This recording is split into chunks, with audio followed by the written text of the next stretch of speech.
Bom dia a todos. Primeiramente, gostaríamos de agradecer, em nome da Intertech, pela participação de vocês. Nós daremos início, então, agora ao webinar para falarmos sobre a Portaria 563, de 29 de dezembro de 2016. Antes de iniciarmos, só gostaria de informá-los de que as perguntas elas poderão ser realizadas no final da apresentação, nós abriremos um espaço para perguntas e respostas. Nesse momento vocês poderão participar através do chat ou então através do áudio. Nós abriremos aí um espaço para vocês participarem através de áudio também, microfone. Bom, primeiramente, a Intertech é uma empresa líder global em soluções, em qualidade em todos os setores. A Intertech ela possui matriz em Londres, local em que ela possui ações na Bolsa de Valores, e a receita do último período, em 2017, foi acima de 2,5 bilhões de euros.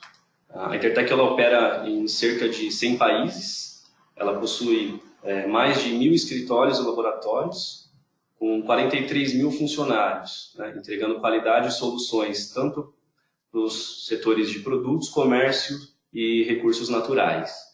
A Intertech ela possui uma abordagem que nós chamamos de ATIC, na qual ela procura oferecer soluções completas para os clientes, em Assurance, Testing, Inspection e Certification. Então, em todas essas áreas, a Intertech pode oferecer soluções para essa cadeia toda de suprimentos. Aqui nós temos, apenas para informação, para ilustrar a distribuição aí da Intertech ao longo do globo, então, para demonstrar nossa presença global aí em todos os mercados. E por fim, nessa apresentação breve acerca da Intertech, a nossa distribuição no território nacional. Vocês podem verificar, a Intertech está presente de norte a sul do país. Especificamente, nossa unidade de negócio de certificação e ensaios em produtos infantis, ela está localizada em São Caetano do Sul. Bom, nós abriremos o vídeo rapidamente para vocês interagirem um pouco com a gente enquanto nos apresentamos. Bom dia a todos os ouvintes aí do webinar. É um prazer aí poder fazer parte dessa apresentação. Então, meu nome é Patrick de Moraes, para quem não me conhece, eu sou coordenador técnico de desenvolvimento do laboratório, sou formado pelo Instituto Federal de Ciência e Tecnologia de São Paulo, em automação industrial. Trabalho no mercado já desde 2009, em diversos segmentos aí, escopos da área infantil, como artigos escolares, artigo para festa, berços, brinquedos, que é o que nós vamos abordar hoje, e carrinho de bebê, ou carrinho para criança. Também já participei de alguns interlaboratoriais, questão também de certificação CGECO de diversos escopos, auditorias internas. Então, nós estamos aí preparados para atendê-los em diversos segmentos da área infantil. E agora a gente vai abordar um pouco mais, eu especificamente, na parte do RTQ, dos ensaios da Portaria 563. Bom, meu nome é Stefano Durazo. Eu sou gerente de certificação de produtos aqui na Intertech. Minha formação em gestão da qualidade e bacharelado em projeto de produto. Ao longo desses 11 anos que eu atuo com certificação, eu acabei me qualificando como auditor líder de 914001. Também atuando em organismos de certificação, pude me qualificar em sistemas de gestão voltados para organismos, então 17065, 17021 e 17025. Dentro da certificação de produtos, eu atuo há diversos anos com certificação de brinquedos e produtos infantis, incluindo artigos escolares, artigos de festa, berços, carrinhos, cadeiras de alimentação, chupetas, mamadeiras, dispositivos de retenção, também alguns outros produtos de consumo, como colchões e panelas domésticas, e também atuei durante um período em certificação de sistemas de gestão, qualidade ambiental, saúde e segurança ocupacional. Também tenho experiência em auditorias. Bom, nós nos dividiremos então nessa apresentação.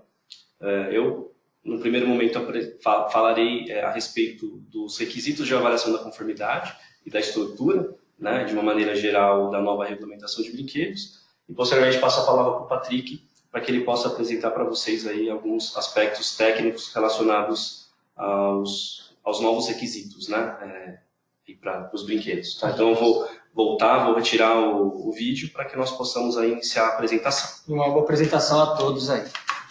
Lembrando que dúvidas, tá? Anotem para que vocês possam, no final da apresentação, apresentá-las a nós, né? Para que nós possamos discutir um pouco.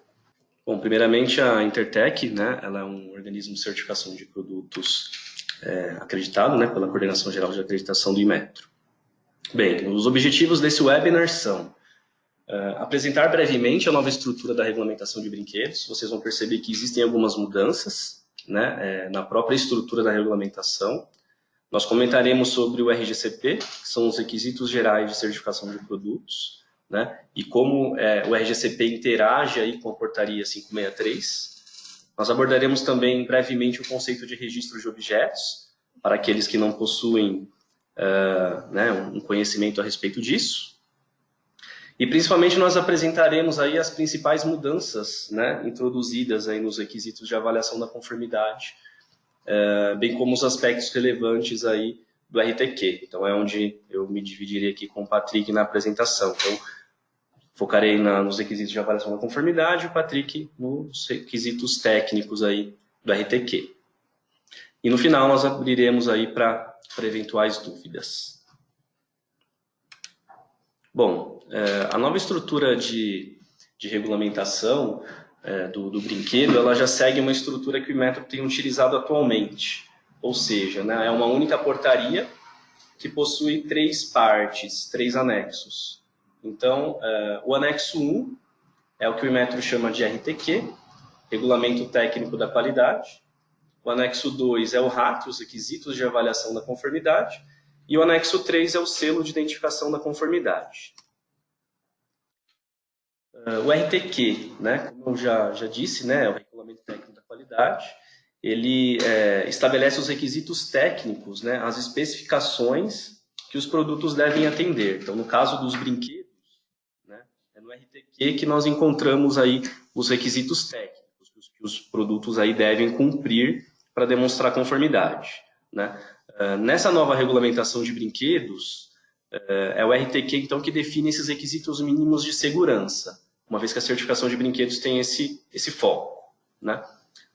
O RTQ, ele, por sua vez, ele é complementado por normas técnicas, né, as quais determinam aí, principalmente as metodologias aplicáveis para os ensaios, né? Então, nós temos ainda a família de normas NM300, né, que fornecem para nós os métodos de ensaios aplicáveis, né? Vocês vão perceber também que, embora as normas técnicas elas apresentem os métodos de ensaio, né, é o RTQ aí que vai determinar o requisito que tem que ser seguido. Então, de acordo com a nova regulamentação, nós temos que utilizar o RTQ para compreender os requisitos e a norma técnica apenas para os métodos, né? E toda vez que houver alguma divergência, né, entre o RTQ e a norma técnica, isso é importante, sempre prevalece os requisitos do RTQ, tá? Então, é importante frisar esse ponto, né? O RTQ sempre prevalece em relação à norma técnica. O anexo 2, que é o RAC, né, ele estabelece aí os requisitos de certificação. Então, para brinquedos, né, no anexo 2 que nós vamos encontrar aí as informações obrigatórias para o memorial descritivo, os modelos de certificação aplicáveis, né, os requisitos de amostragem, as informações de validade do certificado. Então, é no RAC que nós encontramos esses requisitos, né? Como eu falei no início, o RAC ele é complementado pelo RGCP, que são os requisitos gerais de certificação de produtos.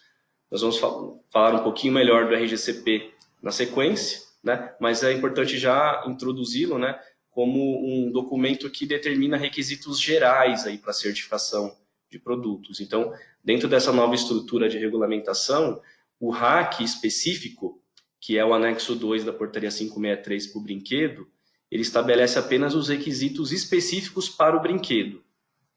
Os requisitos gerais, eles constam aí do RGCP. Tá? Um outro ponto importante para ressaltar é que toda vez que nós tivermos divergência em relação aí aos requisitos do RGCP e do RAC, sempre prevalecem os requisitos do RAC. Então, se nós tivermos uma condição dentro do anexo 2 da portaria 563 para o brinquedo que divergir aí do RGCP, sempre vai prevalecer o requisito do anexo 2, tá?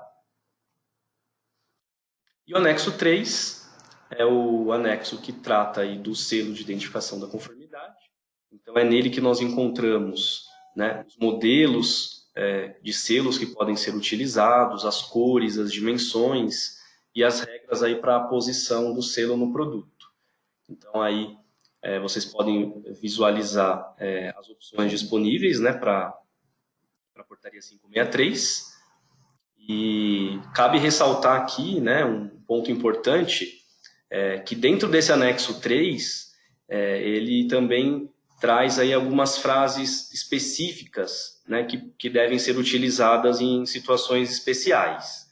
Então, no caso de brinquedos ofertados como brindes, existe uma frase específica para ser usada. Atenção, contém brinquedo certificado no âmbito do Sistema Brasileiro de Avaliação da Conformidade, que é essa primeira frase que aparece no exemplo, né? Então, produtos que contêm brinquedo acoplado também tem que ostentar uma frase específica. Atenção, este selo de identificação da conformidade se refere ao brinquedo e não a todo o produto desta embalagem.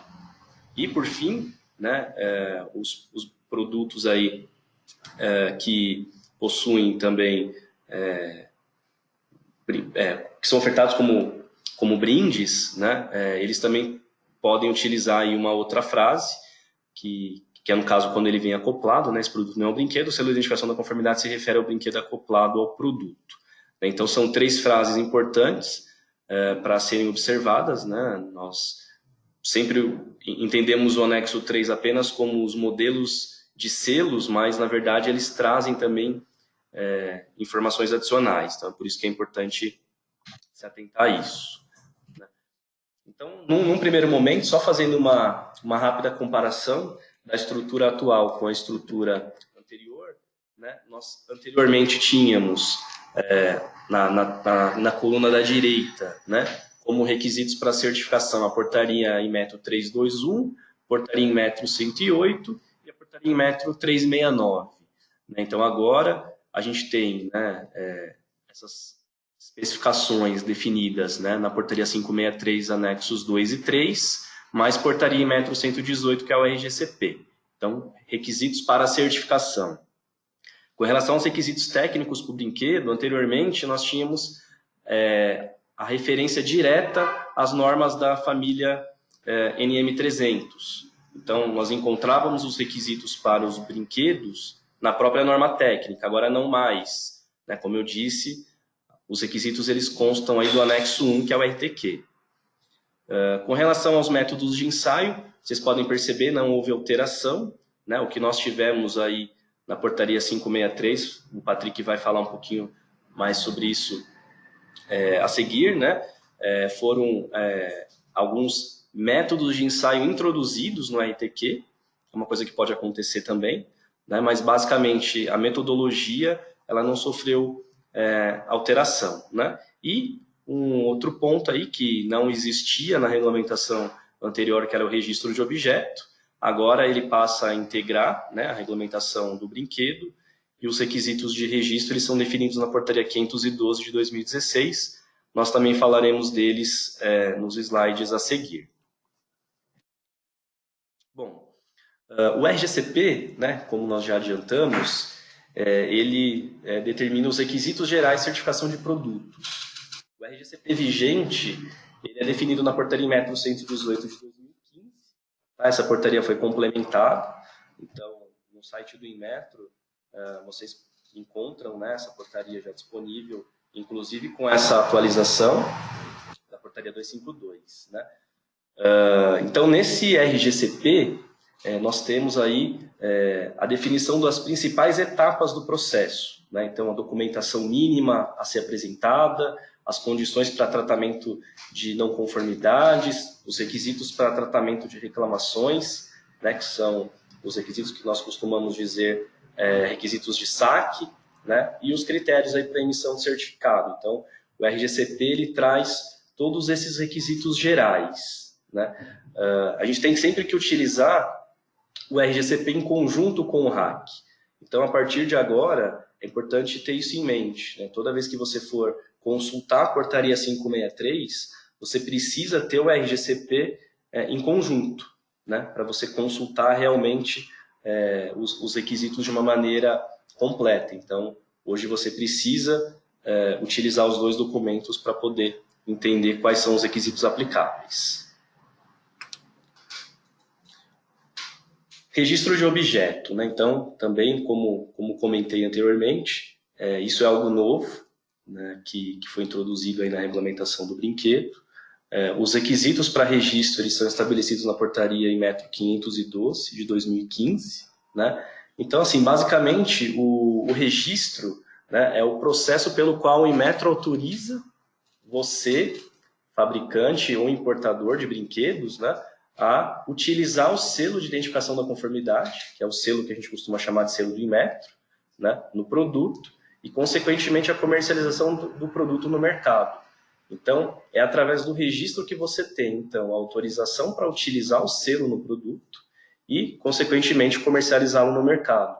Essa é uma mudança bastante significativa, porque anteriormente, né, como o registro não era obrigatório para o brinquedo, quem autorizava, na verdade, esse produto entrar no mercado e quem autorizava o uso do selo no produto era o OCP. Então, esse era um problema, inclusive, na esfera jurídica que o Inmetro tinha, né? Porque o OCP ele não tem poder dentro da legislação para poder conceder essa autorização, né? Essa autorização compete ao órgão regulamentador, né? Então, o registro ele vem para resolver isso, né? O registro ele só é concedido após a conclusão do processo de certificação. Então, o que isso significa? Para você conseguir solicitar o registro ao Inmetro, primeiramente você precisa ter o seu produto certificado. Então, o certificado de conformidade ele passa a ser um pré-requisito para a obtenção do registro. No momento em que o Inmetro concede o registro, ele fornece um número, né? Esse número ele é composto por uma sequência numérica de 8 dígitos, sucedido de uma barra, né? Que é o ano, né, posteriormente aí. Então, você tem aí uma sequência numérica, você tem uma separação por barra e o ano em que o registro é concedido. Esse número que o Inmetro concede, ele tem que ser aposto no selo de identificação da conformidade. Então, nas imagens que vocês podem ver aí nos selos, a setinha vermelha indica justamente onde esse número de registro tem que ser aposto. Né? Isso é obrigatório para qualquer modelo. A gente vai falar um pouquinho dos modelos de certificação a seguir, né? Mas independente do modelo de certificação adotado, seja lote, seja modelo 5, enfim, você é obrigado a utilizar o número do registro no próprio selo. Um último ponto importante para destacar, né, com relação ao registro, né, é que para que você possa solicitar, você precisa ser uma pessoa jurídica, né, e no momento em que você solicita isso, você passa a ser considerado para o Inmetro como um fornecedor, ou seja, né, o responsável pelo produto no mercado nacional. Para que você consiga importar um produto, é preciso que você já tenha ele registrado, né? A única exceção que a regulamentação do registro abre é quando for uma certificação de lote, né? Que é o modelo 1B. Então, no momento em que você faz uma importação pelo modelo 1B, a gente vai falar um pouquinho sobre esse modelo a seguir, é a única condição que você consegue importar sem registro, né? Qualquer outro modelo você é obrigado a ter, né? No caso do modelo 5. Para que você possa solicitar o registro ao Inmetro, ele disponibiliza uma ferramenta, que é o Sistema Informatizado Orquestra. Então, é um sistema online, onde você, mediante login e senha que é fornecido pelo próprio Inmetro, você consegue solicitar aí o seu registro, uma vez concluído o seu processo de certificação, né? Último ponto, né, que nós já observamos aí ao longo dos anos, que acabou trazendo algum problema para determinadas empresas, é o fato desse requisito que está em negrito aí no final, né? Então, dentro da regulamentação de registro, consta o seguinte: somente será considerado fornecedor do objeto aquele cujo ato constitutivo contenha ao menos uma das atividades econômicas previstas no parágrafo 1º e que essa atividade econômica seja específica para o objeto. O que isso quer dizer?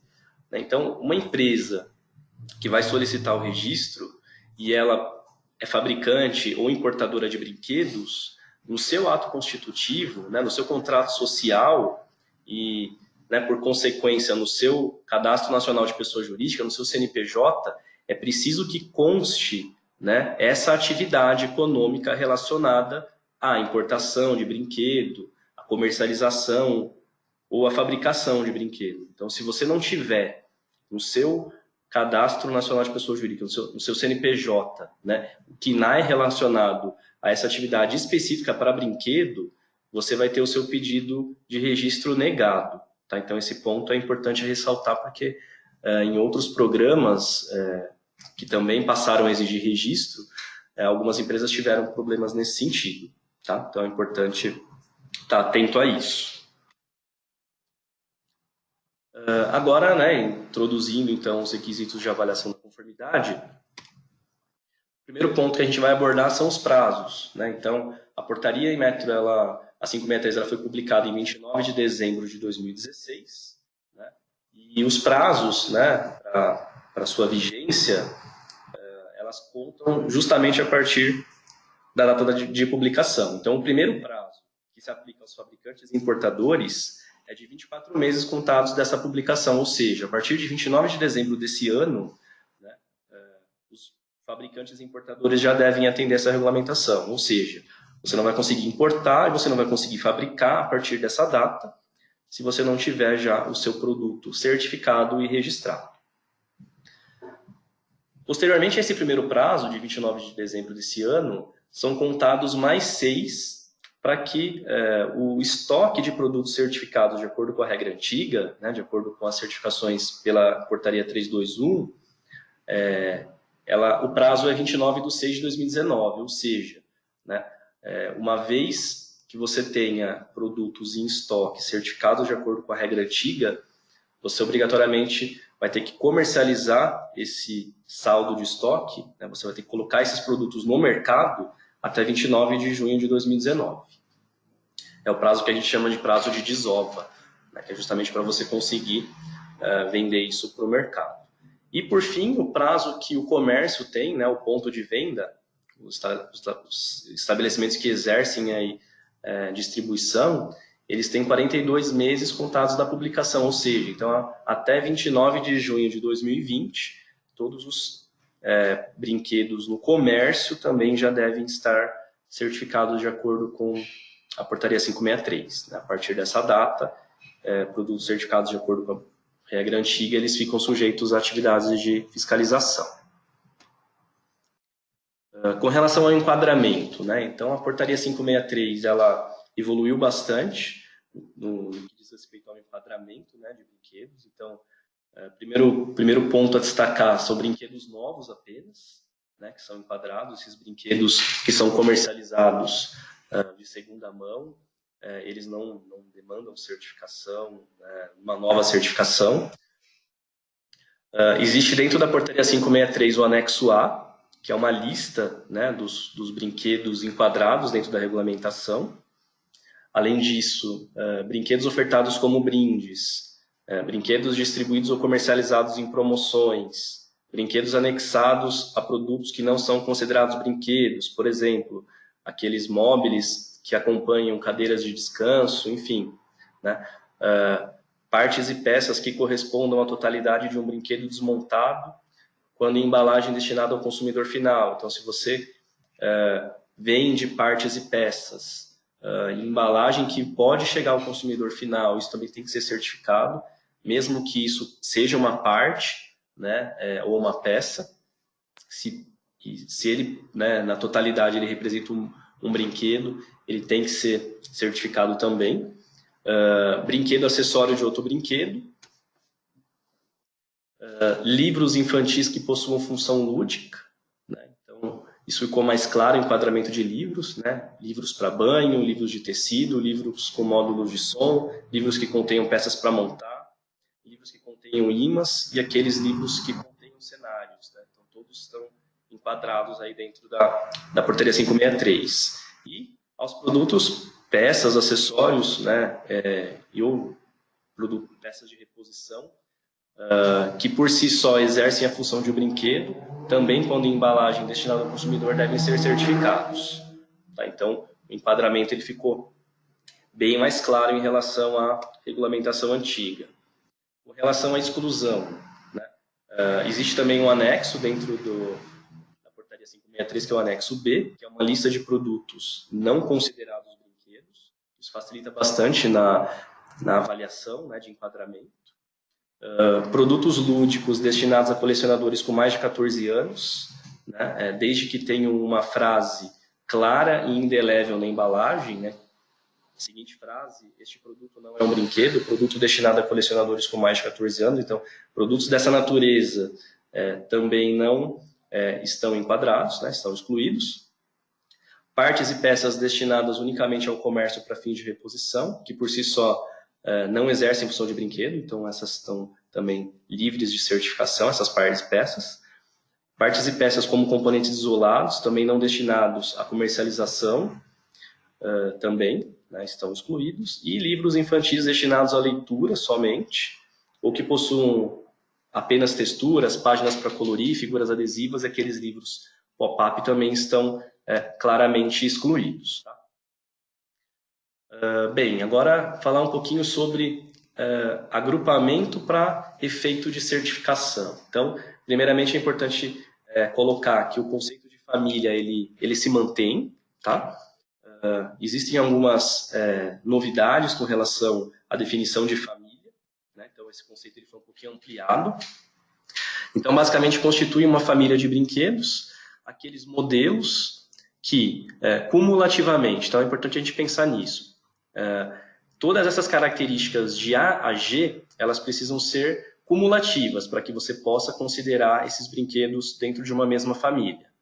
Então, primeiramente, eles têm que ser produzidos na mesma unidade fabril, eles têm que possuir as etapas principais do processo de fabricação idênticas, isso é uma coisa nova, tá? Eles têm que ser fabricados com o mesmo material, ele tem que ter as mesmas funções, e aí quando ele fala em funções, existe uma relação com a norma ISO TR 8124, parte 8, ele lista, né, essas funções, que são as categorias, né, de brinquedo pela norma, que são essas que vocês estão vendo no quadro.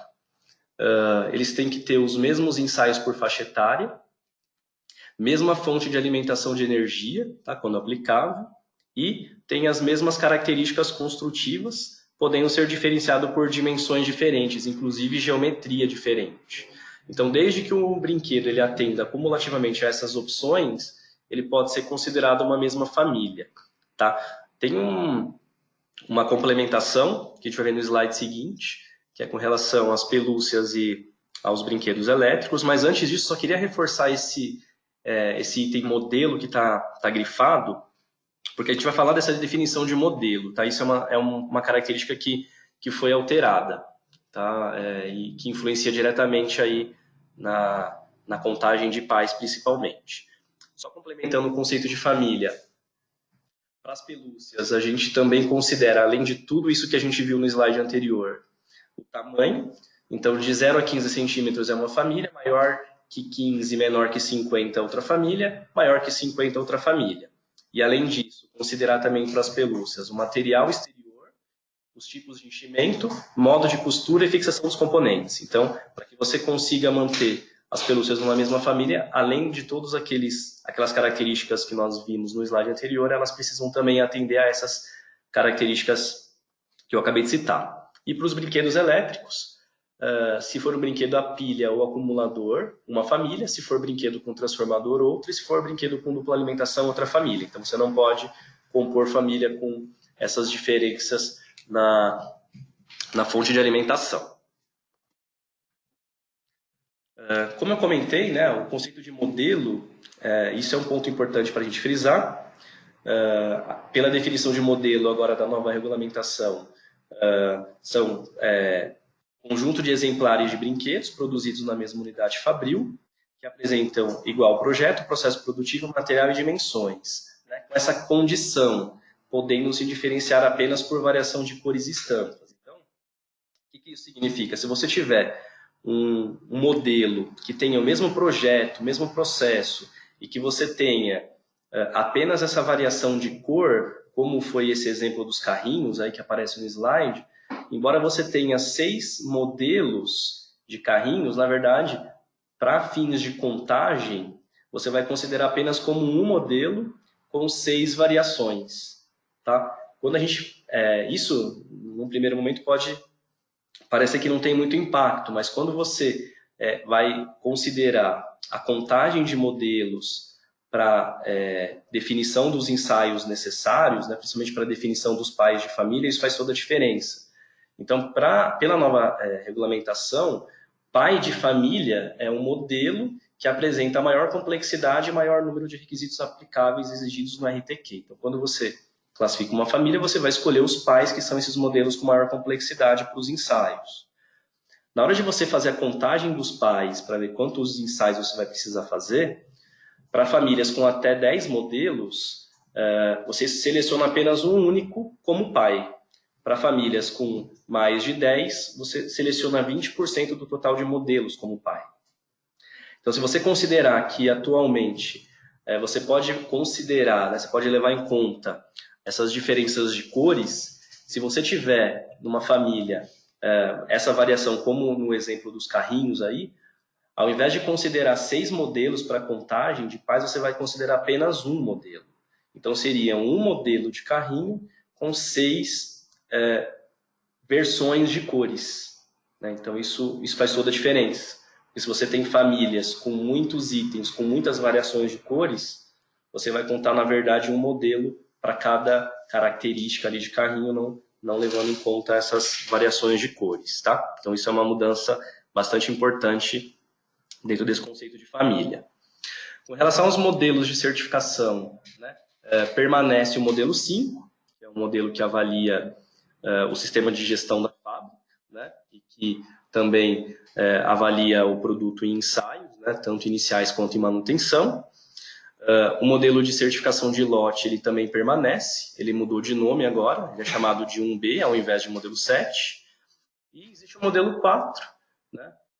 Existia o modelo 4, na verdade, na portaria 321, que ele foi substituído pelo modelo 2 agora, né? Que é um modelo que avalia inicialmente e também durante manutenções apenas como ensaios, né? Sem a necessidade de auditoria. No entanto, esse modelo só é aplicável para micro e pequenas empresas. Dentro da certificação de lote, uma mudança importante, né, é que a partir de agora a seleção e o lacre das amostras deve ocorrer apenas em território nacional. Então, no passado era muito comum você fazer uma certificação de lote toda na origem, fazendo coleta e ensaios no exterior. A partir de agora, essa opção não é mais válida. Então, a certificação de lote ela tem que acontecer no Brasil. Então, você precisa importar o lote todo e fazer a coleta de amostra e ensaios aqui. Uma outra mudança importante também, não se aplica mais a amostragem de contraprova e testemunha, ou seja, se você tiver uma reprovação na amostra de prova, você não tem opção de contraprova e testemunha. Tá? E essas mudanças, na verdade, elas não são específicas para o brinquedo, elas são mudanças aplicáveis aí aos produtos que estão vinculados ao RGCP. Uma outra mudança, né, com relação à certificação de lote, pela regra antiga, lotes acima de 1.001 unidades, você coletava 46, né, para ensaios, independente desse tamanho. Agora, né, pela regra nova, foram criadas novas faixas de quantidade, né, aumentando aí a quantidade de amostras para ensaios. Do modelo de certificação 5, aqui é um quadro comparativo. Então, basicamente, nós temos dentro da nova regra duas condições. Então, se você tem uma fábrica que tem ISO 9001 certificada, você tem uma quantidade menor de requisitos para serem avaliados.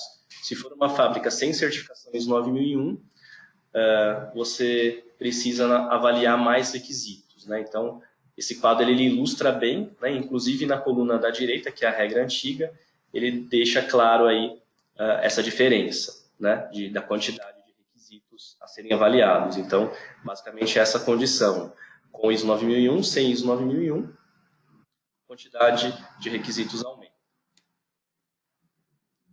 Com relação à frequência das atividades de manutenção, pela regra antiga nós tínhamos 4, 8 e 12 meses.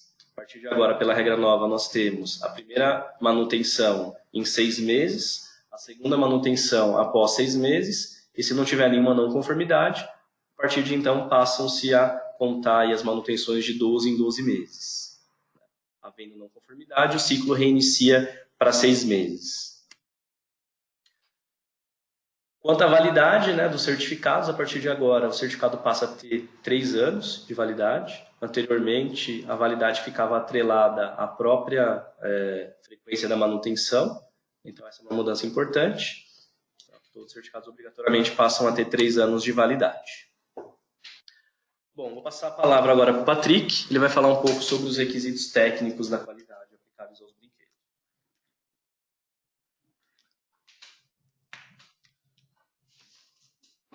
Bem, pessoal, aqui em diante então nós vamos falar um pouco a respeito da parte técnica, parte que envolve todos os ensaios, algumas mudanças, algumas coisas que foram acrescentadas como ensaios novos na 563. E nós vamos abordar aí, por exemplo, a princípio, uma diferença entre a 563 e a norma NM300 aí, com a norma que a gente ainda vai continuar usando para realizar os ensaios em brinquedos, né? Mas nós podemos dizer que alguns requisitos a mais foram inseridos na 563, né? Além do que nós já trabalhamos na NM300. Que requisitos são esses, né? Vamos começar então na questão do EVA, do acetato de vinila. Como nós sabemos, né, no item 527 da portaria 563, ela fala a respeito da quantidade máxima que um produto deve ter de EVA expandido, né? Falam que o cálculo aí deve ser de no máximo 0,5% em massa do polimérico aí de etileno de acetato de vinila. E depois de 12 meses, que seria aí no dia 29/12/2019, essa quantidade diminuiria ainda mais, de 0,5% para 0,3% aí de quantidade máxima de formamida, né, que é o ensaio que nós realizamos nesses tipos de produtos compostos com EVA. Então, aí embaixo nós conseguimos pôr alguns exemplos de produtos que tenham EVA, um trenzinho, um dardo de projéteis, talvez a rodinha de um brinquedo, né? Tapetinhos também que é comum os pais comprarem para os filhos aí para colocarem no apartamento, para que a criança possa se divertir em cima do tapete. Então, aí eles terão esse critério de avaliação que não havia na NM300 e agora, a partir da 563, haverá. Nós devemos fazer a avaliação aí dessa quantidade de formamida nos produtos com EVA, ok? O próximo, ainda falando da parte química, foi acrescentado esse 1,4-butanodiol, né? No item 524 da 563, fala que os brinquedos eles não podem ser fabricados com materiais e componentes contendo mercúrio metálico, amianto, 1/4-butanodiol, nitrato de amônio, ácidos bases fortes e como ácidos clorídricos e hidróxido de lítio. Então, aí esse 1/4-butanodiol também será proibido, né? Foi terminantemente proibido, não somente aqui no mercado brasileiro, mas como também no mercado europeu, no mercado americano. Esse composto ele é proibido e não deve ter nenhum tipo de brinquedo.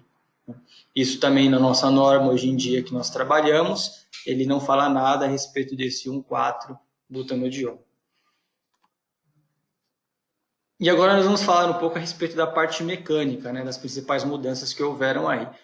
Grande parte das mudanças que houveram foram mais em relação a produtos de primeira idade, especificamente em produtos contendo mordedor, chocalho e brinquedos de dentição. Como vocês podem ver, um primeiro ensaio aí que se acrescentou agora para brinquedos aí de dentição, chocalhos e mordedores, é um ensaio de aspiração. A norma pede para que a gente faça um ensaio de aspiração para ver se alguma bolinha ou alguma coisa interna do chocalho ou do mordedor saia durante essa aspiração. A força de aplicação da aspiração é 10⁴ PA. Ela é bem parecida com os ensaios que já existem hoje, mas voltados mais para apito, para flauta, justamente avaliar se nenhuma parte pequena pode sair por algum orifício que talvez o chocalho, o mordedor ou o brinquedo de dentição tenha. E o requisito é esse, não haver partes pequenas, pontas agudas ou então bordas cortantes. Outro ensaio que entrou, que nós não fazíamos, e agora a partir daqui em diante iremos fazer pela 563, é o ensaio de fervura, né, em brinquedos aí como chocalhos, mordedores e brinquedos de dentição. Então o brinquedo ele é colocado em uma água em ebulição por 5 minutos. É tirado, deixado na temperatura normal até que ele atinja a temperatura do ambiente, depois colocado novamente por 5 minutos na água fervendo.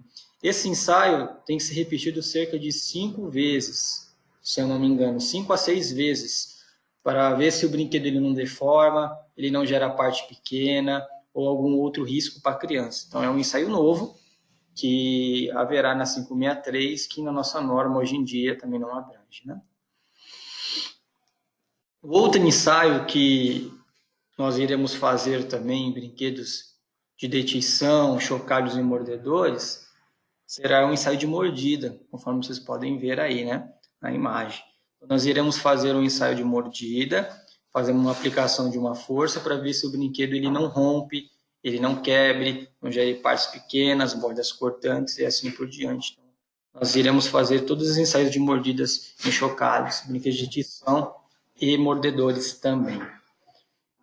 Basicamente, são esses ensaios que foram inseridos como novos, né? Normalmente eles estão voltados mais para brinquedos de primeira idade. Então, nós não iremos fazer isso em brinquedos maiores de 3 anos, né? São mais voltados para chocalhos, mordedores e brinquedos de dentição. Mas houve algumas mudanças relevantes para os outros tipos de produtos também, né? Por exemplo, aí nos ensaios de pontas agudas, nós vemos que houve uma diferença de interpretação no que era na NM300 e do que será agora na 563. Conforme o Stefano ressaltou, a 563, né, que é o RTQ, é soberano sobre o requisito da norma NM300. Então, por exemplo, hoje os brinquedos destinados a crianças de 36 meses, pela 563, eles não podem apresentar nenhum tipo de pontas agudas. Então, qualquer ponta aguda que você encontrar no produto, ela já é considerada como perigosa. Já na NM300, a interpretação é um pouco mais técnica, um pouco mais abrangente. Então, você teria que avaliar, por exemplo, o corte transversal da ponta, ver se ela é maior que 2 milímetros ou menor que 2 milímetros, avaliar a faixa etária, se realmente o produto ele possui um risco, e assim você configurar ela ou caracterizar ela como uma ponta aguda perigosa. Já agora, na 563, não, né? Se ele é menor de 36 meses e acender o LED, aí, conforme vocês podem ver na imagem que nós colocamos, ele já é caracterizado uma ponta aguda perigosa. Tá ok? Outro requisito que nós destacamos para apresentar a vocês é com relação ao cinto de segurança. Também era um item de bastante discussão, porque muitos laboratórios reprovavam alguns brinquedos por eles terem cinto de segurança, considerando esse cinto de segurança como uma corda comprida, um cordão longo. Mas o Inmetro, através da portaria, deixou bem claro que o cinto de segurança ele não deve ser considerado como uma corda ou um elástico. Então, aqueles fabricantes que fazem triciclos, velotrós, primeiros passos e assim por diante, que coloquem cinto de segurança, podem manter o seu cinto de segurança, porque eles não oferecem risco para a criança, de acordo com a interpretação do Inmetro pela 563. Então, eles não serão avaliados como cordão longo ou algum elástico, algo do tipo. Outra mudança que nós podemos destacar também é com relação aos carrinhos para bonecas, né? Antigamente, a NM300 ela mencionava que a dimensão da largura superficial do assento e potencial aí não deveria ser superior a 140 milímetros. Isso fazia com que alguns fabricantes importadores eles diminuíssem a largura do assento e potencial, mas mantivessem a largura da estrutura do chassi do carrinho superior a 140. E com isso eles tentavam não realizar, né, fugir do ensaio aí. Só que o Inmetro ele foi bem categórico nesse item, deixando bem claro que a avaliação dos 140 milímetros no carrinho para boneca deve ser realizado não pelo assento e potencial, mas sim aí pela a largura interna da estrutura, né?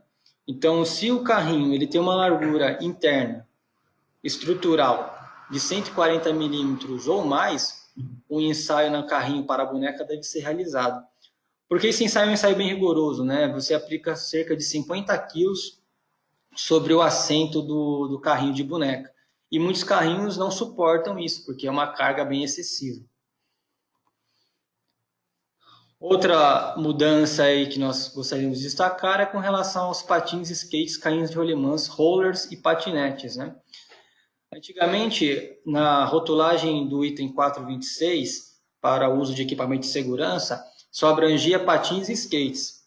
Agora, de acordo com o item 53104 da 563, ele aumentou a gama de produtos que devem ter essa rotulagem, essa advertência de equipamentos de proteção.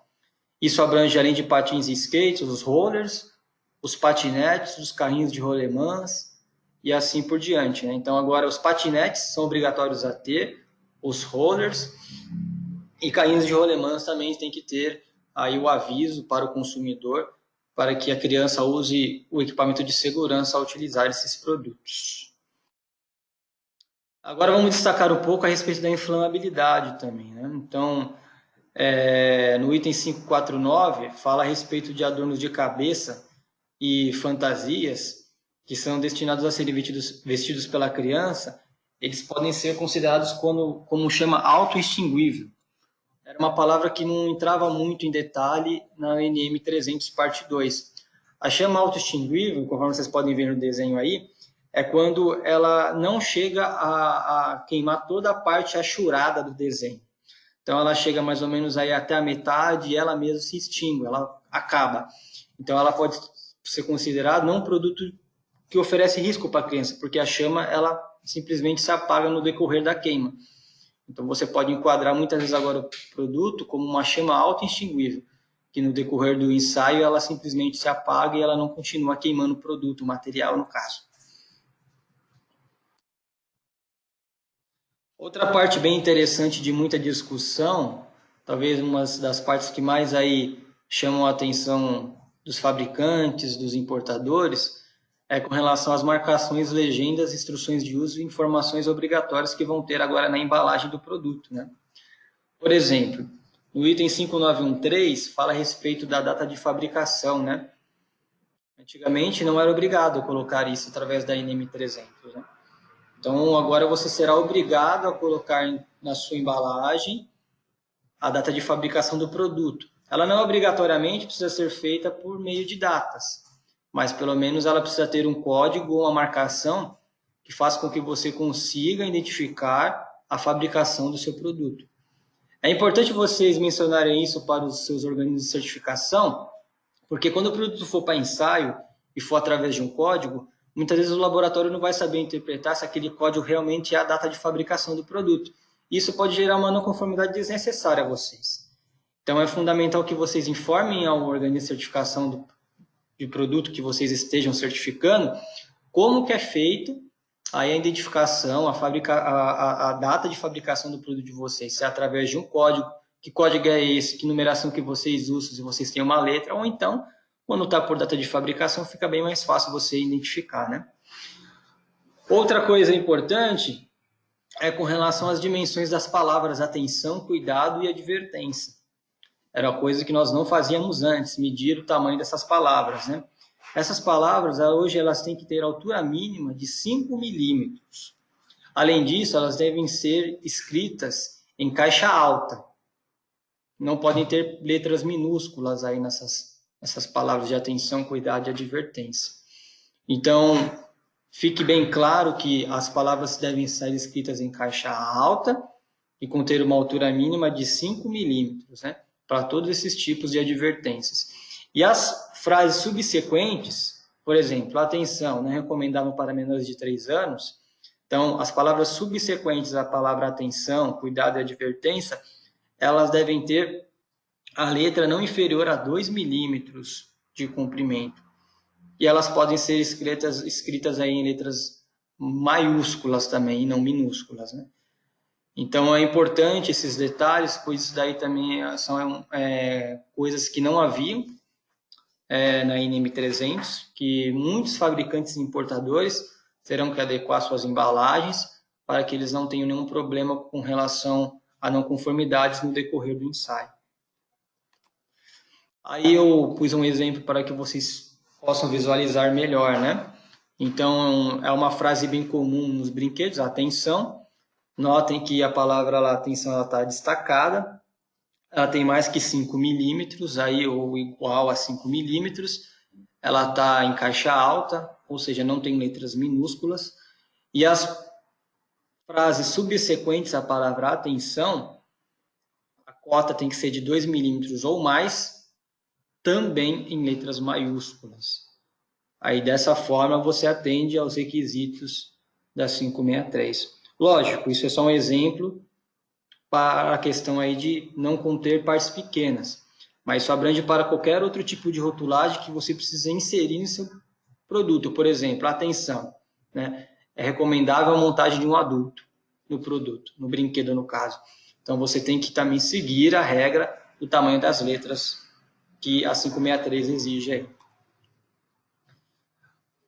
Outra questão que nós gostaríamos de abranger é com relação aos balões, né, de encher aí, e balões metalizados. Na NM300, conforme vocês podem ver aí na coluna da direita, a gente falava a respeito ou melhor, na coluna da esquerda, falava a respeito de 6 anos aí. Os adultos devem encher os balões e ser supervisionados, e o uso deve ser feito para crianças menores de 6 anos. Agora, pela 563, vocês podem enquadrar para menores de 8 anos. Ao contrário, me desculpe. Na verdade, agora vocês podem diminuir a faixa etária para 6 anos e na NM300 era para 8 anos. Então, aqui na coluna da esquerda, vocês têm que seguir as letras A, B e C, que falam como que você deve colocar a rotulagem nos balões metalizados, né? Então, atenção, as crianças podem se asfixiar com um balão vazio ou parte de um balão danificado. Então, os adultos devem encher os balões e supervisionar o uso feito por crianças menores de 6 anos. Descartar imediatamente os balões danificados, né? Então, essas rotulagens, que pela certificação 563, devem ser colocadas agora nos balões. Antigamente, era mais simples, né? Mas você usava uma faixa etária maior. A informação era para 8 anos, né? E agora a gente está usando para 6 anos. Por fim, nós temos aí também a parte de óculos, que nós devemos destacar. Óculos, antigamente, quando vinha para criança, talvez num set de diversos brinquedos, você não destacava nenhuma rotulagem específica para óculos.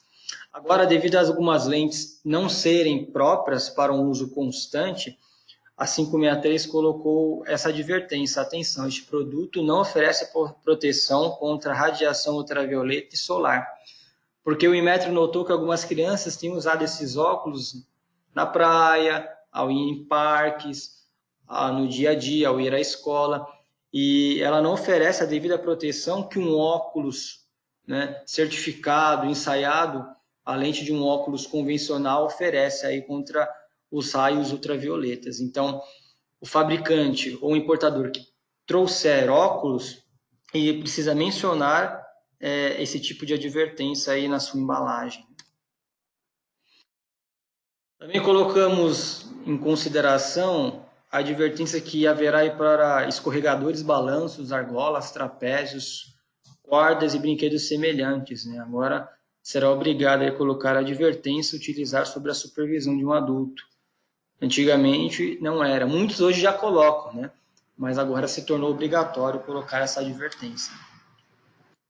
E um outro ponto que nós gostaríamos de destacar é aqueles brinquedos que são voltados para crianças aí com mais de 36 meses, né? Que no caso, por exemplo, você tem um produto voltado para maiores de 36 meses, mas que você não quer que criança menor de 36 meses use, né? Por exemplo, brinquedos destinados a suportar o peso de uma criança. Então, você tem, por exemplo, um Velotrol. Esse Velotrol é destinado para uma criança de até 36 meses, né? E você sabe que não é adequado para uma criança maior utilizar esse produto, pois pode oferecer algum risco ou até mesmo o brinquedo vir a quebrar, né? Então, o fabricante ou importador deve mencionar, né? Atenção, não pode ser utilizado por crianças com mais de 36 meses, pois ele pode oferecer um risco para uma criança maior ou ele não suporta o peso de uma criança maior. Então, essa advertência também é uma advertência nova, que agora terá que ser inserida na embalagem do produto. Classificação etária. O Stefano vai falar rapidamente a respeito disso agora. Bom, só para a gente finalizar então os pontos discutidos, né? O último item é a classificação etária. Anteriormente, nós tínhamos, né, nós, OCPs e laboratórios, nós tínhamos como referência o anexo E da norma NM 300, parte 1.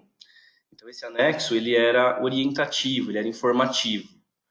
Então, além disso, ele apresentava faixas etárias, intervalos de faixas etárias bem grandes.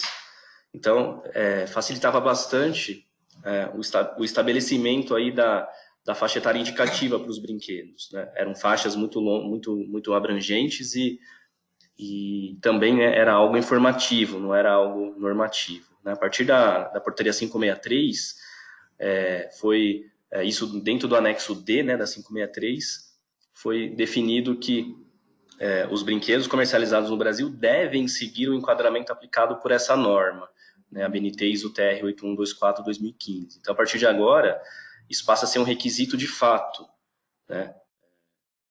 É importante que vocês se atentem a isso, né? A norma 8124, parte 8, ela estabelece categorias e subcategorias. Então, se vocês observarem, né, a coluna aí da direita, ela define as subcategorias, que na verdade são, né, subitens das categorias que estão na coluna à esquerda. Então, como vocês podem observar aí na coluna da direita, principalmente nas subcategorias, as faixas etárias elas são bem mais estreitas, né? Então, você tem ali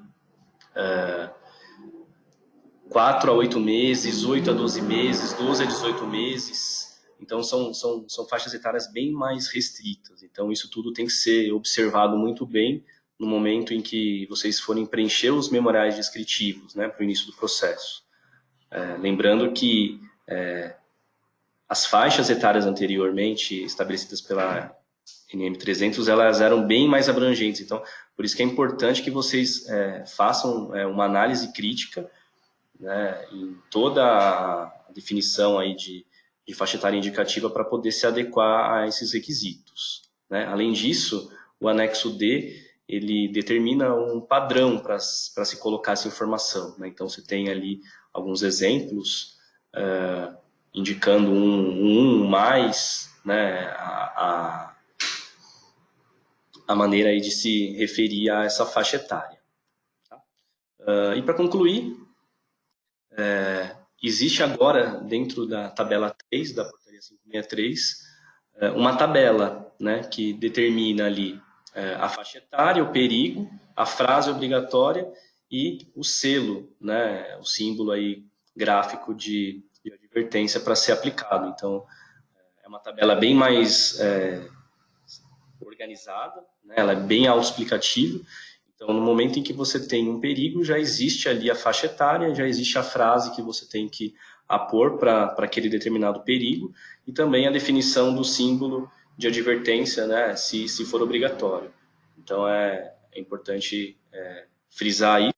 E, além disso, né, com relação aí ao próprio símbolo, né, que a gente chama de chorão, você tem algumas mudanças importantes. Então, ali, a própria admissão de cores de fundo diferentes do branco, que era algo que não era permitido, né, anteriormente, agora é. Tá, então, esses são os pontos aí que a gente gostaria de destacar, né? A portaria ela trouxe bastante novidade. O tempo, né, do webinar ele é bastante restrito, então a gente procurou abordar aí dentro da apresentação aquilo que é mais relevante, né, para que vocês tenham atenção. Obviamente, muitos desses itens que nós tratamos, eles podem ser melhor explorados, né, eles têm mais detalhes aí para serem observados, né? Nós aqui da Intertech gostaríamos de nos colocar à disposição de vocês, né, caso vocês tenham alguma dúvida que extrapole realmente aquilo que a gente passou aqui. A gente vai abrir um período para perguntas, tá? Da nossa parte da apresentação, a gente conclui e agora a gente abre, então, para perguntas que vocês tenham, mas também deixando claro, né, que ficamos à disposição para esclarecê-los aí posteriormente, tá? A conclusão do S-Webinar. Então, nós temos aqui um canal, né, para que vocês possam nos contatar. Qualquer questionamento recebido através desse canal será respondido aí o quão rapidamente possível. Ok? Então, gostaria de agradecer, né, pela presença de vocês e abrir para as perguntas. Vocês podem fazê-las por chat ou por microfone. Nossa equipe vai então vamos lá. Vocês estão me ouvindo todos? Sim.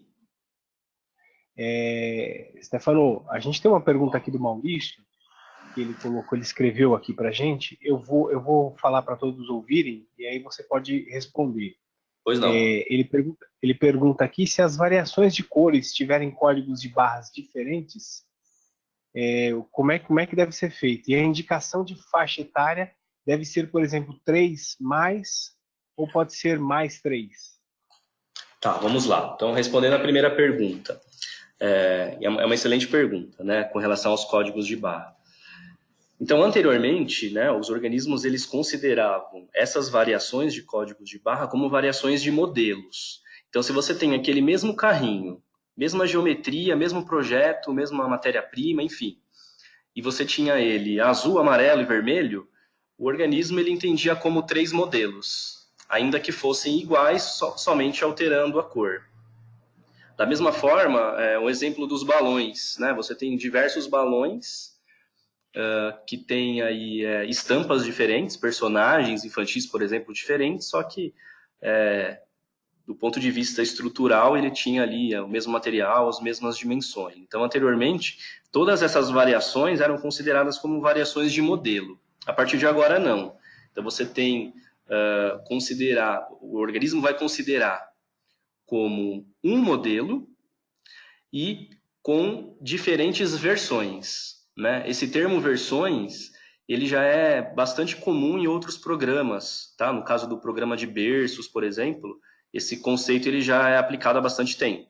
Então, você teria um modelo e teria diversas versões, e aí cada uma dessas versões com códigos de barras distintos. Isso não é um problema, né? Mas o organismo consideraria essas diferenças, né, e inclusive com códigos de barra diferentes, como versões desse modelo, ao ponto que no momento em que o organismo for fazer a avaliação da família e a contagem do número de pais, para essas variações ele não considera como modelos, né? Ele considera como um modelo com variações.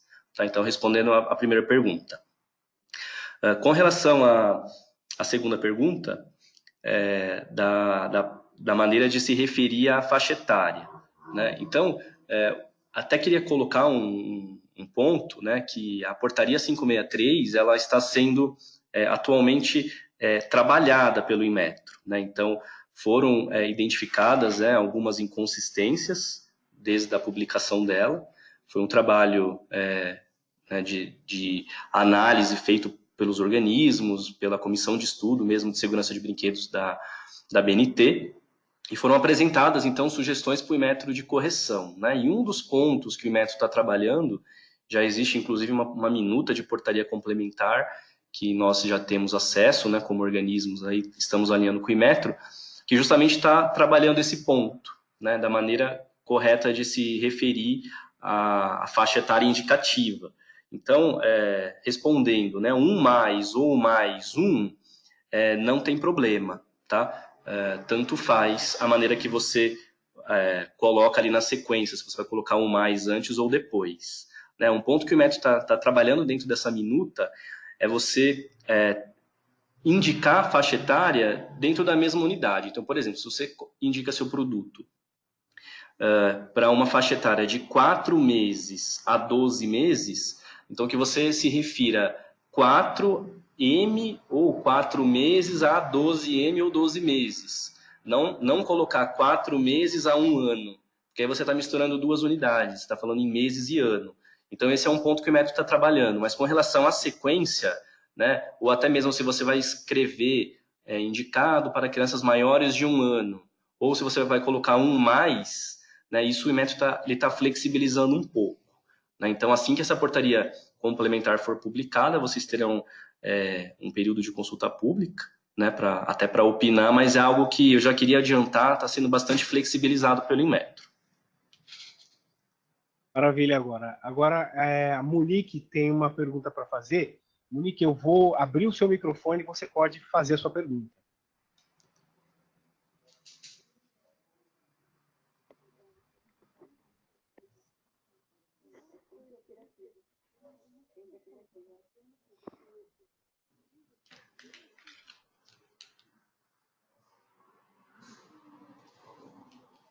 Vamos lá. Eu tenho a pergunta da Monique aqui, eu vou ler então para vocês. Acho que a Monique não está conseguindo falar.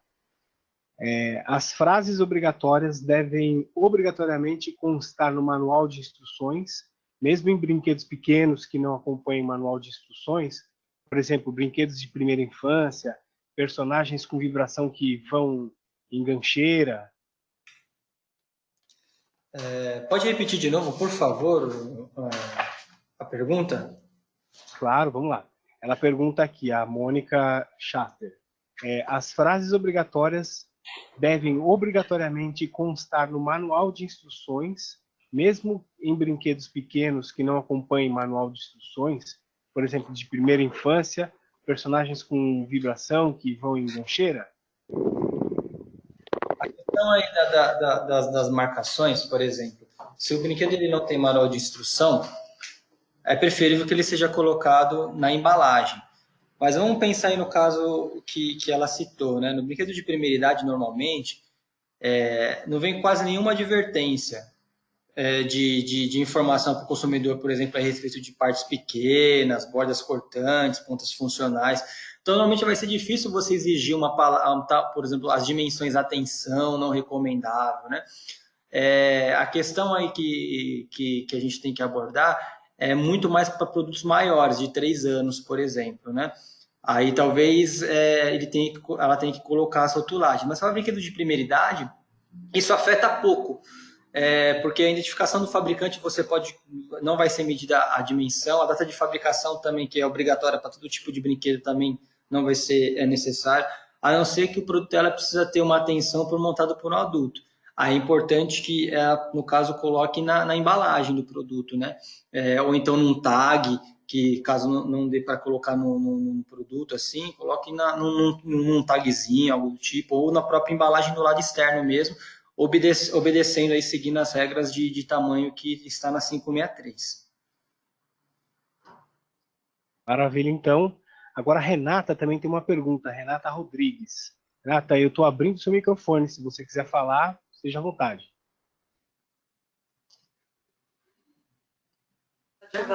Ativaram? Vocês estão escutando?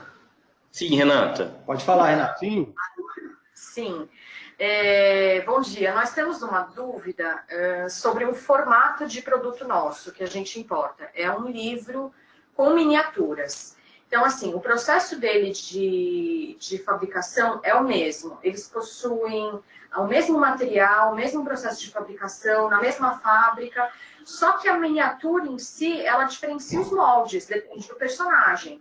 Então, se a gente faz uma miniatura de Trolls, vai ser um tipo de miniatura. Se é miniatura de Mickey, é outro tipo de miniatura, por mais que eles pertençam à mesma fábrica, utilizando o mesmo tipo de material. A gente consegue enquadrar para esse tipo de livro, selecionar o pai da família ou não? Serão certificados separados? Então, dentro do conceito que a gente apresentou, né, de família, eu vou pedir só para você, Robson, cortar o áudio da participantes, porque está dando retorno. Tá, vamos lá. Então, só retomando aquele conceito de família, né?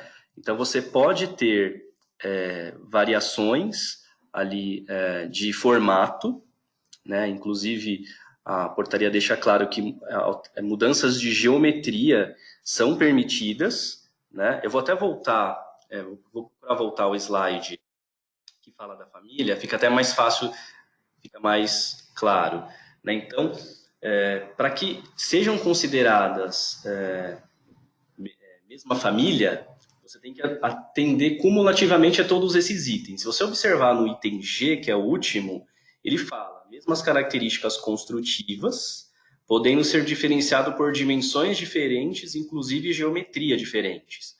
Então, se você atende, né, as condições do A, B, C, D e E, o F, nesse caso, eu entendo que não se aplica, né, por ser um livro, né, e você tem no G essas mesmas características construtivas. Por exemplo, o processo de fabricação ali é por moldagem, aí você tem umas diferenças de personagem. Então, você consegue manter esses itens dentro de uma mesma família. E o que o OCP vai fazer no momento em que ele for avaliar essa família? Ele vai escolher dentre esses itens qual que é o modelo, né, que apresenta aí a maior complexidade e maior número de requisitos aplicáveis. Então, é essa análise que o OCP faz. Você consegue manter esses itens dentro da mesma família, mas o pai vai ser aquele mais crítico. E o OCP vai fazer essa avaliação com base nas informações do memorial descritivo. Maravilha, então vamos lá. Seguindo aqui, a gente tem uma próxima pergunta que é da Marcela Fernanda. A Marcela pergunta aqui, Stefano, bom dia. Podemos importar o produto sem número de registro, somente com espaço para o selo e número, e colocá-lo na fábrica aqui no Brasil? Então, vou voltar também aqui no slide que fala disso.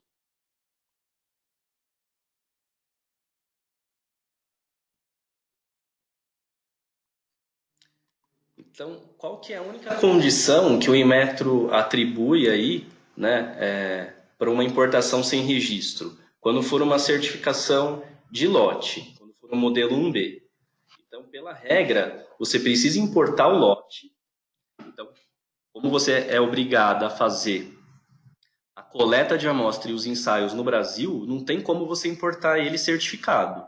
Então, essa é a única condição que o Inmetro permite, né, importação sem o registro. Se você fizer uma certificação pelo modelo 5, o seu produto ele já tem que entrar no país com o selo e com o número do registro dentro desse selo, né, conforme a gente mostrou aqui também. Né? Então, é a única condição. Não dá para importar só com o espaço para a posição do selo no Brasil, se não for uma certificação de lote. Tá? É a única exceção. Agora a próxima pergunta é do João Ramalho, onde ele pergunta, registro de objeto. O CNPJ da empresa que solicitará o registro deve conter atividades relacionadas à importação, fabricação de brinquedos, ou existe alguma exceção nessa diretriz? Então, esse item é algo que, pela regulamentação anterior de registro, não era exigido. Né? Então, a regulamentação de registro era coberta por uma portaria de 2010. Né? Então, até então, não se exigia esse detalhe. A partir da portaria 512, que é essa que vigora, realmente é preciso que, dentro do ato constitutivo, então ali dentro do contrato social, ou se for uma micro e pequena empresa, dentro do requerimento do empresário, enfim, documento de constituição, que realmente conste a atividade econômica relacionada ao objeto. Então, se você é uma empresa que importa e comercializa, né, você precisa ter dentro do seu contrato social a identificação dessas atividades, né, importação e comercialização. A exigência específica é essa que está em vermelho no slide, então é para o objeto. Então, se você importa e comercializa brinquedo, tem que estar bem claro lá. O seu KNAI tem que ser específico para importação e comercialização de brinquedo. Realmente não existe exceção. Então, aquela parte, né, aquela pessoa jurídica que solicita o registro ao Inmetro é denominada fornecedor, né, é um nome técnico que o Inmetro dá. Então, o fornecedor vai ser o responsável pelo produto no Brasil. Então, para ser fornecedor, você tem que atender a essa condição aí que está em negrito, sem exceções. Maravilha. Dando sequência aqui, a gente tem a mão levantada da Renata Rodrigues, ao qual eu estou abrindo o microfone para ela fazer a pergunta. Pode falar, Renata. Oi, temos várias, inclusive, vou levantar a mão mais vezes. Mas essa de agora é sobre a questão da validade do produto. No nosso modelo atual de certificação, a gente não possui validade por se tratar de livro. O livro não é perecível, não tem uma validade. Então, nosso certificado também não segue essa regra. A gente tem um certificado aberto, sem validade. Essa regra de 3 anos, ela vai ser válida também para o livro? Então, vamos lá. Essa questão da validade, ela é interessante. Pensando na certificação, estou até buscando aqui o slide, né, que é isso que a gente falou dos certificados. Então, assim, quando você tem uma certificação pelo modelo 5, é aquela certificação que o OCP avalia a fábrica, faz uma auditoria, e aí você tem, né, ensaios iniciais e depois auditorias e ensaios de manutenção. Então, para essas certificações, a validade ela é de 3 anos. Por quê? Porque você tem um período ali de renovação dessa certificação, né, o início de um novo ciclo. Antes não tinha essa definição. Agora, para as certificações de lote, que eu acredito que você esteja mencionando, né, que você já tenha para os seus livros anteriormente, a certificação de lote, ela não exige validade no certificado. Por que para o modelo 5 exige e para o modelo de lote não? Porque o modelo 5 é um modelo que você avalia continuamente. Então, você precisa ter uma validade atrelada, né? Por quê? Porque você tem atividades de manutenção atreladas. Inclusive, o registro de objeto vai exigir que você, né, de tempos em tempos, vá, né, até o sistema orquestra e anexe ali o documento que o OCP emite dizendo que o seu certificado está mantido. Agora, as certificações de lote, elas não têm essa característica, porque é uma certificação estanque. Então, imagina que você está importando um lote de 1000 livros. A sua certificação cobre esses 1000. Então, não tem nenhuma atividade de manutenção que vai ser feita posteriormente. É isso e ponto. Você certificou aquele lote, está certificado. Então, os certificados de lote, eles não podem ter data de validade. Então, mesmo na regra antiga como na regra nova, certificados de lote nunca tinham validade. Então, esse exemplo que você mencionou, na verdade, não é relacionado ao seu tipo de produto. Não é pelo fato de ser um livro e um livro não ter validade. Na verdade, é porque a sua certificação foi feita de acordo com o modelo de lote. Então, é por isso que não tinha validade. Tá? E se for uma nova certificação de lote pela regra nova, também não vai ter. Tá? Essa validade não está atrelada à validade do produto em si. Então, vamos lá. O nosso tempo é curto, tá? A gente fecha agora às 11h30 e vamos tentar responder as perguntas que estão aqui e as mãos que estão levantadas. Então, eu vou lá. É a pergunta da Renata Rodrigues, que ela fala assim, ó, para o caso de produtos diferentes, cujos moldes são do mesmo material, possuem o mesmo processo de fabricação, porém as formas são diferentes, estes poderiam pertencer a essa família? Sim, né? Voltando naquele mesmo slide, então e aí é um ponto que é importante a gente sempre reforçar, né? Esse conceito de família, ele é cumulativamente, então, desde que atenda a todas as condições aí, A, B, C, D, E, F e G, você consegue mantê-los na mesma família, né? Esse item G, a gente até apontou como novo aí no balãozinho, ele é novo porque justamente ele trouxe claramente essa possibilidade de você poder ter dimensões diferentes, inclusive geometrias diferentes. Então, né, eu não sei qual participante comentou, né, dos personagens. Então, se você tem um Minion e um Mickey, por exemplo, eles têm formatos diferentes, né? Obviamente, as dimensões são diferentes, a geometria é totalmente diferente. Mas se esses dois itens, eles atendem ao A, B, C, D, E e F, você poderia mantê-los sim na mesma família sem nenhum problema. Maravilha, então. Agora vamos lá, eu vou abrir o microfone do Maurício Saqueto. Maurício, pode fazer a sua pergunta.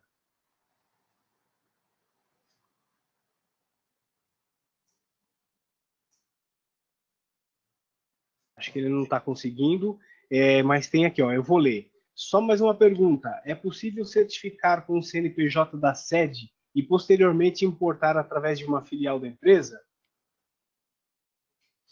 O CNPJ é o mesmo, né? Altera-se apenas os últimos 6 dígitos. Então, essa pergunta é boa também, e eu vou até voltar aqui ao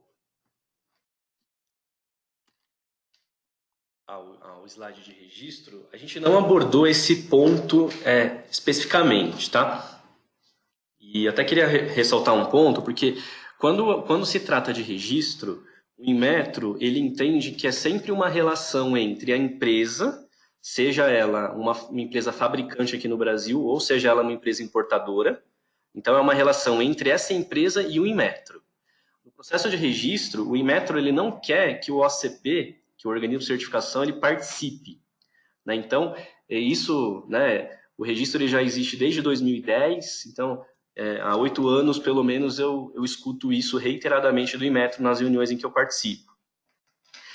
Só que a gente sabe da dificuldade de entendimento, então por isso que a gente sempre tenta ajudar, né, os clientes a entender melhor.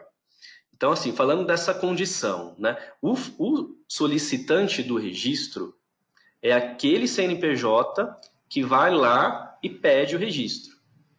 Então, essa pessoa jurídica que solicita o registro, ela vai ser o que o Inmetro chama de fornecedor. A gente sabe que existem diversos grupos empresariais, né, nos quais você tem uma matriz e filiais, e você tem realmente ali uma diferença no CNPJ, no número, né? Você tem as filiais com um número diferente, embora até a razão social possa ser a mesma, mas você tem essas diferenças no CNPJ por uma questão, né, da própria regulamentação do Brasil. Então, assim, aquele CNPJ que solicitar o registro, é ele quem vai ser o responsável pelo produto no Brasil. Então, esse é um ponto que eu só queria reforçar. Agora, dentro dessa regulamentação de registro, existe uma outra condição, que é a condição de importação por conta e ordem, né? Ou uma importação, na verdade, quem solicita o registro, na verdade, não é quem tem o certificado. Então, essa portaria 512, ela abre algumas opções, né? Para que realmente você não tenha essa amarração total. Então, você não tenha ali o mesmo CNPJ que aparece no certificado que o OCP emite, né, dentro do registro também. Então, você não tem essa necessidade, né? Antes era obrigatório. Então, antes, o CNPJ que aparecia no certificado de conformidade que o OCP emitia era o CNPJ que teria que ser o solicitante do registro. Agora, você não tem mais essa condição fechada, né? Então, é possível que você, né, dentro do orquestra, no momento de solicitar o registro, você consiga apresentar essa situação para o Inmetro. Falar, olha, Inmetro, o certificado está em nome desse CNPJ, mas a importação vai ser feita por esse outro CNPJ. Então, desde que exista essa relação, né, empresarial como um grupo, né, você conseguindo demonstrar isso para o Inmetro, é possível, porque o registro vai ser solicitado na etapa de anuência da importação, né? Então, hoje quem faz a anuência das importações aí de brinquedos é o próprio Inmetro. No passado era o Banco do Brasil, né? Então, hoje o Inmetro ele está ali fechando todo o cerco. Então, ele regulamenta ao mesmo tempo em que ele é órgão anuente. Então, é possível sim, tá? Dá uma explorada melhor na portaria 512 de 2015, que você vai observar bem essa condição, tá? De você ter ali um outro solicitante, um outro CNPJ aí nesse pedido do registro. Vamos lá, eu vou abrir o microfone agora para Tatiana Reiter. Tatiana, você pode fazer a sua pergunta.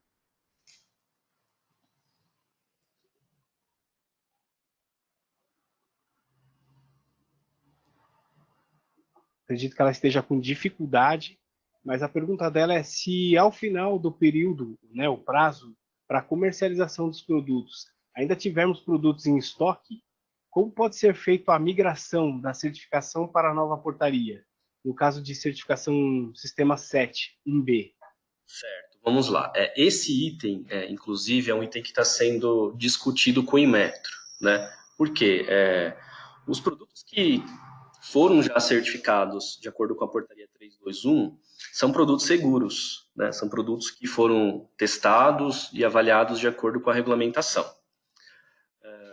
No momento em que você tem uma transição de regulamentos, que é o que a gente está vivendo agora, então a portaria 321 ela ainda vigora, né? Até o final do ano ela está vigente, mas ao mesmo tempo a portaria 563 também está vigente. Então a gente tem um período aí, né, de dupla regulamentação em vigor para um mesmo produto.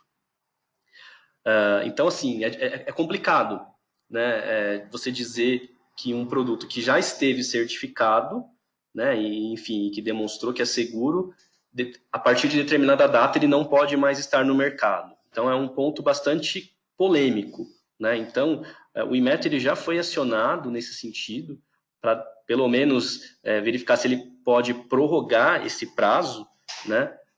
Porque tratam-se de produtos seguros, né? Então esse é um ponto. Não sabemos se eles vão acatar essa solicitação, né, do mercado, mas, enfim, é algo que está sendo discutido. Do ponto de vista do que está escrito, a partir de 29 de 6 de 2020, né, vou falar do prazo anterior, ou melhor, a partir de 29 de 6 de 2019, se você tiver estoque desse produto, você já não pode mais vender. Se você vender, após esse período, você já fica sujeito aí às ações de fiscalização do Inmetro, né? Suscetível a sanções, a multas, enfim, apreensão.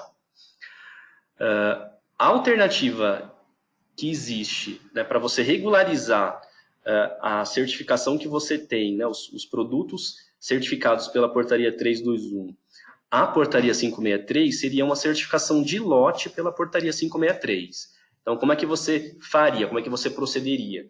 Você contabilizaria todo o saldo de estoque que você tem daquele determinado item, né, certificado de acordo com a portaria 321, isso daria uma quantidade, e aí você iniciaria uma certificação, né, desse lote.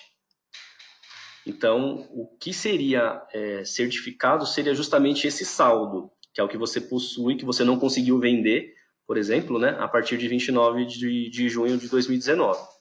Então, passando esse período, essa seria a alternativa, né? E aí, o que demandaria, né, de adequação para esse novo lote? Né, que você, na verdade, para esse lote que você estaria certificando, né, esse saldo? As adequações de rotulagem. Então, esse ponto que é bastante crítico, porque a rotulagem é diferente, né, o selo que vai no produto é diferente, a classificação de faixa etária, como eu comentei, pode ser diferente, né, a depender do que era e o que você teria que atender agora dentro da 8124. Então, assim, é um ponto que demandaria mudanças de embalagem, tá, de uma maneira geral, mas seria uma alternativa aí para regularizar, né, esse ponto. Então, como eu falei, o Inmetro está avaliando isso, esse pleito de prorrogar essa data, mas a princípio, né, não existe nenhum rumor que ele acate isso, tá? Então, a alternativa seria essa: contabilizar esse saldo e fazer uma certificação de lote. Bem, eu devo comunicá-los que o nosso tempo excedeu, a gente ultrapassou o limite, Nós ainda temos muitas perguntas aqui que foram enviadas por todos, pela Marcela, pelo Charles, pela Renata, Ana Carolina, enfim, nós vamos responder todas essas perguntas individualmente, será enviado um e-mail com a resposta para vocês, e nós vamos também enviar um link para vocês que participaram com a apresentação desse webinar. A gente vai subir o vídeo e vai disponibilizar para vocês o link para a visualização desse webinar. Vamos às considerações finais dos nossos apresentadores. Muito obrigado. Primeiramente, a gente agradece a participação de todos. Espero que essa pequena apresentação que nós fizemos tenha ajudado vocês ou esclarecido algumas dúvidas. Eu sei que, infelizmente, a gente está com um tempo bem limitado, inclusive, para apresentar. Foi bem corrido para nós aqui também, tivemos que enxugar bastante a nossa apresentação. Infelizmente, o tempo é bem limitado, mas agradecemos também a disposição que vocês tiveram em participar desse webinar. É muito importante que vocês também estejam presentes, né? Façam as suas perguntas. E o que nós não conseguimos responder agora, nós faremos de tudo para responder o mais breve possível através dos e-mails, né? Estamos sempre à disposição para qualquer tipo de esclarecimento, dúvidas que vocês tenham, nós estamos à disposição aí para, do nosso conhecimento, respondê-las. E nós agradecemos aí a todos vocês, as disposições que vocês tiveram em estar presentes e escutar nós por esses cerca de uma hora e meia que nós apresentamos o nosso trabalho. Obrigado. Bom, só para finalizar, né, reiterar o agradecimento do Patrick, dizer realmente que a nossa intenção é auxiliá-los, né, no entendimento dessa regulamentação. A Intertech ela tem uma abordagem bastante diferente, né, uma abordagem de realmente oferecer uma solução completa. O nosso atendimento ele é realmente diferenciado, então a gente procura estar muito próximo do cliente, entendendo a necessidade dele para realmente oferecer a melhor solução, né? Então, fica realmente aí o nosso agradecimento, fica o nosso contato, né? A Intertech ela possui acreditação, né, tanto no ACP quanto no laboratório para certificação de brinquedos, de acordo com a nova regulamentação. Então, caso vocês tenham interesse em buscar a certificação com a Intertech, né, será um prazer atendê-los. A Intertech também possui estrutura internacional. Então, na China, a Intertech ela possui infraestrutura de laboratório, infraestrutura de pessoal. Então, nós temos opção de auditoria com auditor realmente local, né? A Intertech ela possui uma abordagem comercial diferente também, bastante customizada. Enfim, né, caso vocês tenham interesse e realmente contem com a Intertech, tá? Tanto para certificação quanto para laboratório, será um enorme prazer atendê-los, né? Então, só reiterando também, ficamos aí à disposição de vocês, aí estão os canais, né, para atendimento, enviem suas perguntas, a gente vai fazer o possível para respondê-los o quanto antes, mas também nada impede, né, de vocês nos procurarem aí por telefone, enfim, a gente fica à disposição, mas no primeiro momento vamos direcionar através desses canais para ficar mais fácil o retorno. Tá? Então, novamente, obrigado e esperamos aí que vocês tenham aproveitado esse tempo com a gente. Um grande abraço.